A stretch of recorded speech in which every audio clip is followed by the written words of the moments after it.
खा रहे हैं उस दिन हमको याद किया जाएगा। हमें सौभाग्य है कि हमारे अगुआ आदरणीय राष्ट्रीय अध्यक्ष जी नवनीत शुक्ला जी, विजय दादाजी, एक से एक जानदार, शानदार, धुरंधर, ईमानदार नेतागण, हमारे संगठन के नेतागण। आज आप, जब हम लोग स्कूल में पढ़ा करते थे तो हमें नहीं मालूम था, आपको नहीं मालूम था कि जब हम आगे चलेंगे तो हम क्षेत्र पंचायत सदस्य बन जाएंगे, लखनऊ की सरजमी बढ़ाकर अपनी बात को रखने का मौका मिलेगा, ये किसी को नहीं पता था। लेकिन आज हम रख रहे हैं, यही हमारे संगठन की ताकत है, यही हमारा सौभाग्य है। संगठन को हमने क्या दिया, आप अपने दिल से सोचिए। संगठन को अब तक हम लोगों ने क्या दिया, लेकिन संगठन हमको क्या नहीं दिया? पहचान दिया, न पैसा दिया, न रुपया दिया। संगठन को अब तक हम लोगों और आप लोगों ने कुछ नहीं दिया।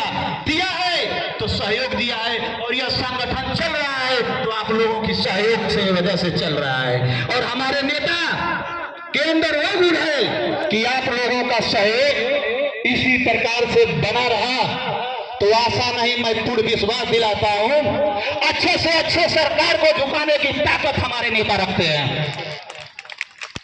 सिस्टम के तहत आज अगर हम एटीएम के पास, डीएम के पास, जिले में विकास भवन सीडीओ के पास जाकर के माननीय महोदय लगा करके अपनी बात को रखना जानता हूं तो उसका भी श्रेय हमारे नेता आदरणीय नवनीत शुक्ला जी को जाता है। कोई बड़ा नेता अगर मंच पे अपनी बात को रखता है, उसकी बात को आप सुनते हैं तो बिल्कुल ध्यानपूर्वक सुनिए, क्या कह रहा है वो मायने नहीं रखता है। आप नेता हैं, आने वाले भविष्य के नेता हैं, वो नेता किस प्रकार से कैसे अपनी बात को रखता है सभा में, उस चीज को आप नोटिस करिए और विश्वास करिए। आप भी बोलना सीखिए, जो गूंगा बनेगा वो खो देगा, जो बोलेगा वही पाएगा। बोलना सीखिए, सही या गलत बोलना सीखिए। अगर हमसे कुछ गलती भी हो जाता है तो मुझे पता है कि हाँ, हमारा अपने लोग हैं, अपना संगठन है, हमें माफ कर दिया जाएगा। गलती की डर से मैं बोलना छोड़ दूं, ये मुझसे बर्दाश्त नहीं होगा। मेरे नेता हमेशा हमको फोन करके हमेशा हालचाल लेते रहते हैं। लखनऊ की सरजमी से कोई नहीं लेता है हमारा हालचाल, लेकिन इतना है कि हमारे नेता हालचाल लेते हैं। आज इस भीड़ को कम मत समझिए, प्रदेश स्तर का ये बैठक है, ये एक सिर के पीछे 100 संख्या है, समझिए। जिस दिन हमको भीड़ दिखाना था, भीड़ लगाना था, विधानसभा का घेराव करना था, उस दिन हम लोगों ने ताकत अपनी दिखाई थी। इको गार्डन में हम लोगों ने ताकत दिखाया था।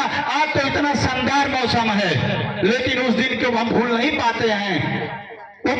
लखनऊ के कमिश्नर के, पुलिस प्रशासन के हाथ पैर फूलने लगे थे जब 40,000, 35,000, 40,000 की संख्या में हमने 4 चौराहे को जाम कर दिया था।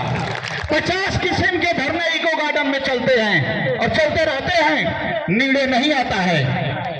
68,000 भर्ती आपने देखा, उठाकर फेंक दिया गया, कोई निर्णय नहीं आया।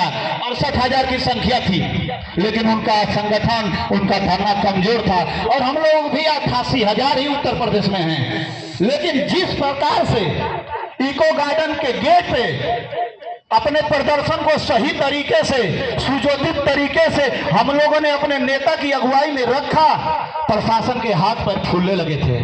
4 चौराहे, वीर अब्दुल हमीद चौराहे को भी हम लोगों ने जाम कर रखा था। प्रशासन को मजबूरी में हम लोगों की बात को मानना पड़ा और प्रशासन ने अपनी बात को माना और हम लोगों को जीओ आदेश हुआ। हम लोग तो तब भी लड़े थे जब अपनी पर्चा दाखिला में आप गए थे, तब भी आप लोगों के खिलाफ खड़े रहे होंगे लोग कि आप चुनाव नहीं जीत पाओगे। आपने हौसला बनाया, हिम्मत बनाया, पर्चा दाखिला किया, तब भी आपके खिलाफ खड़े हुए होंगे। जब 4-5 कैंडिडेट हो गए, आपने प्रचार किया, अपना पैसा लगाया, अपना व्यवहार लगाया और आप जो है कि ब्लॉक की सदन में चुनकर चले गए। ब्लॉक की सदन में अगर आप चुनकर चले गए हैं तो आप जिस दिन चुनाव लड़े थे उस दिन न ब्लॉक प्रमुख का चुनाव आप किए थे, न ही मालूम था कि आगे चल करके ब्लॉक प्रमुख हमारे कौन होंगे, मुखिया कौन होंगे। आप अपने दम पर चुनाव लड़ने की क्षमता रखते हैं, तो इस बार ज्यादातर मैं जानता हूं कि बीडीसी नौजवान ही हैं। नौजवान बीडीसी अपना भविष्य बनाए और कोई भी नेता कितना ही बड़ा हो जाए, नीचे की सीढ़ी से ही चल कर जाते हैं। बीडीसी प्रधान, आगे चलकर इसी में से कोई विधायक बनेगा, कोई सांसद बनेगा, कोई मंत्री भी बन सकता है। मैंने पहले ही अपने संबोधन में कहा किसी को पता नहीं है। जब मैं स्कूल में पढ़ता था तो मुझे पता नहीं था, लेकिन आज मैं हूं। और सौभाग्य है, लिमिट टाइम है 5 साल का।